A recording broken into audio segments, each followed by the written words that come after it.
menjelaskan di bagian laporannya. Untuk laporannya di sini ada Manuel, ada Pristio, dan Nicholas, dan ada saya sendiri.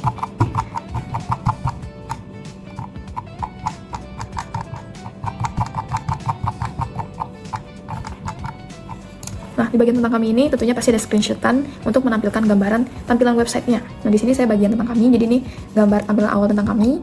Selanjutnya ada bagian sejarahnya, dan ada bagian beritanya, berita harian.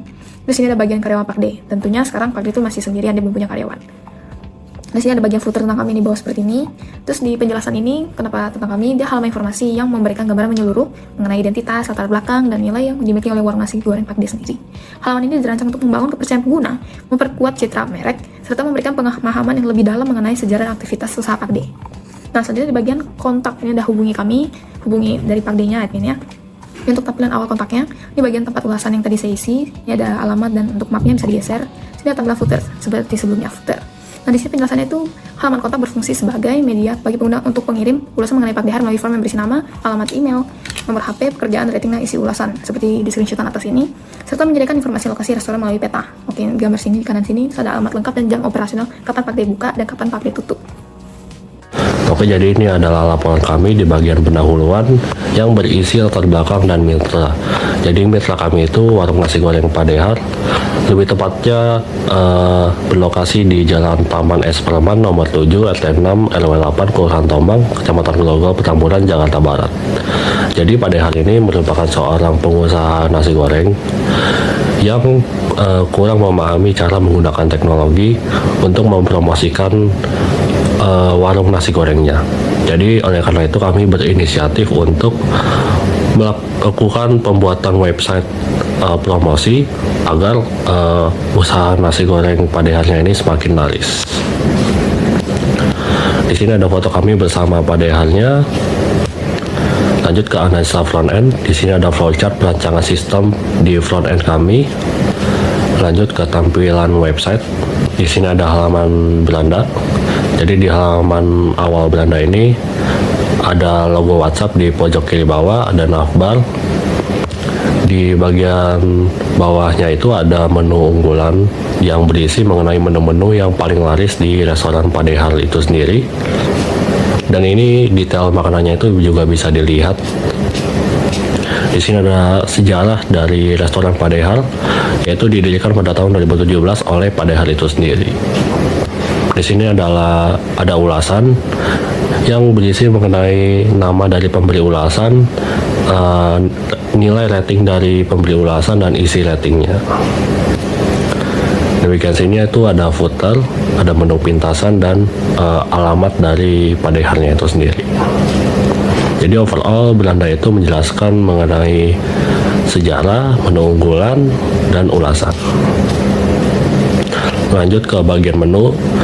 Di bagian menu halaman awalnya kurang lebih sama kayak beranda. Di sini ada daftar menu dari restoran Pak Dehar dan juga ada kategorinya: nasi goreng, mie goreng, kue goreng, dan bihun goreng. Ini ada detail menunya, ada gambar menunya, ada judul menunya, kategorinya, harganya, rasanya, dan deskripsinya. Oke, jadi overall menu itu hanya menjelaskan daftar-daftar menu dari restoran Pak Deharnya itu sendiri.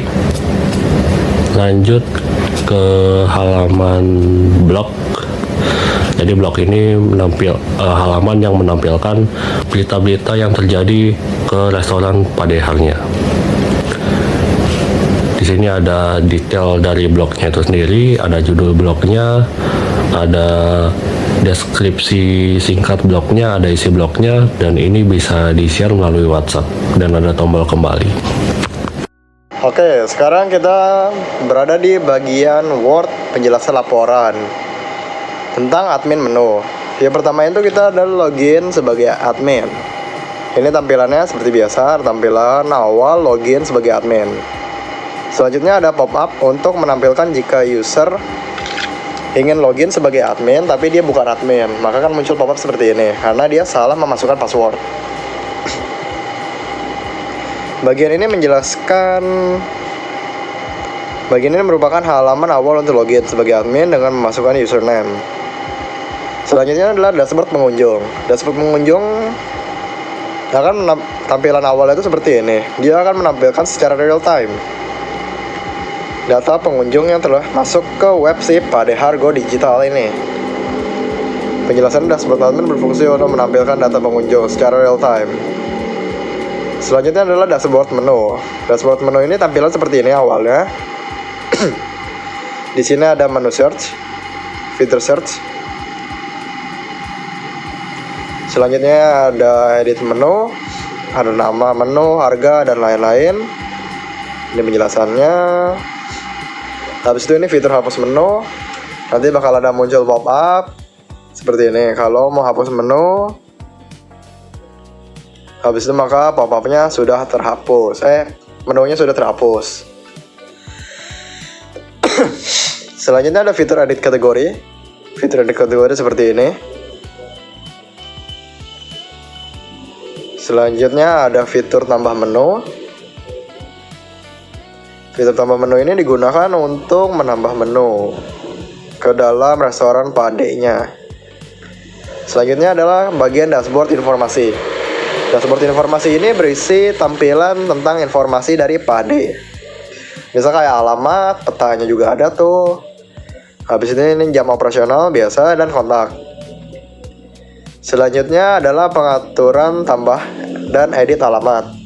Di bagian ini kita dapat mengedit si alamat dari Pade tersebut.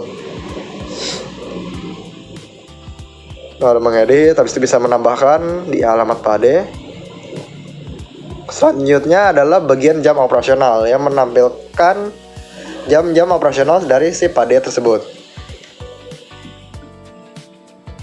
Penjelasan fitur, ini penjelasan fiturnya. Habis itu pengaturan jam operasional. Ini pengaturan jam operasional, pengaturan kontak.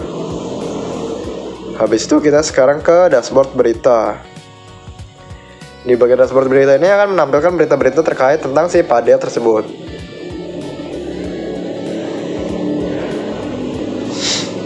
Habis itu ini tampilan tambah berita,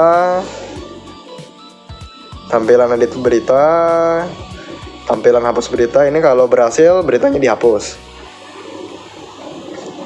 maka akan menampilkan kosong kalau beritanya sudah dihapus. Berita, penjelasan tampilan berita-berita. Habis itu ini kita sekarang ke bagian dashboard ulasan, tempat dimana Pade akan mengulas mendapatkan kritik dan saran dari pembeli-pembelinya. Tampilannya di sini kita sekarang masuk ke dashboard karyawan yang akan menampilkan si karyawan dari Pade.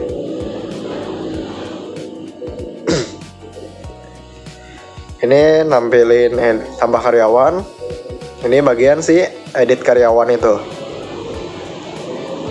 Ini adalah bagian untuk kalau kita mau menghapus si karyawan tersebut. Maka tampilannya akan menjadi ini seperti kosong ini. Selanjutnya kita ke bagian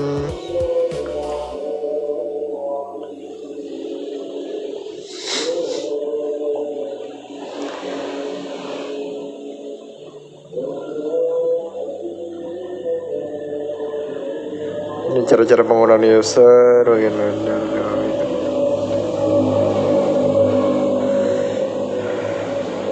Oke, cukup saja sekian penjelasan laporan Word dari admin.